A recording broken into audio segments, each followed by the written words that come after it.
Camel Up, designed by Stefan Bogan and published by Pretzel Games, players will be taking turns betting on, cheering for, booing against, and otherwise engaging in this exciting high-speed camel race.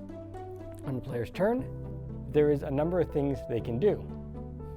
First of all, a player can make a bet on who they think will be in first at the end of a leg. Now, a leg happens when all 5 of these roll tokens are gone, to be explained in a second.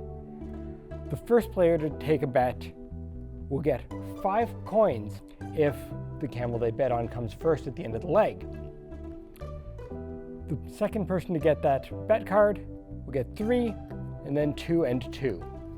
If the camel they bet on is in second place, they only get 1 coin, but it's still better than if it comes third, fourth, or fifth, in which case they will get -1 coin. So they'll need to pay a coin if their camel doesn't come up top at the end of their leg.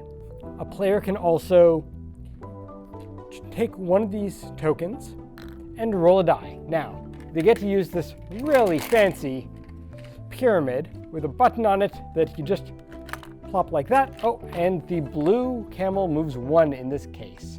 We would put it on one of the tents, and the blue camel, along with the yellow camel on top of it, will move 1 space.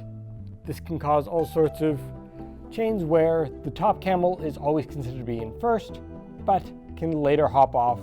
For having one of these tokens, the player will also be getting 1 coin guaranteed at the end of the leg, just as encouragement to keep the game moving forward. A player can also cheer for or boo any camel that happens to be on that space. For cheering, any camel that lands on it is +1 space, and for booing, they are -1. Let's say I had this here, and a camel landed on this -1, they would go to the bottom of a stack. You cannot have 2 of these tiles next to each other. They need to have at least 1 space apart, and you cannot put one where there's another tile or where there's a camel. For landing on one of those tokens, the player will also receive 1 coin. Finally, a player can choose to bet on the overall winner or overall loser of the entire race. They do so with one of these colored cards that has their character on it, and they will choose to put it down face down, but once down, it cannot come back up. So it can be risky if you bet someone's going to end last and then they come from behind and end up in first. You cannot change that card.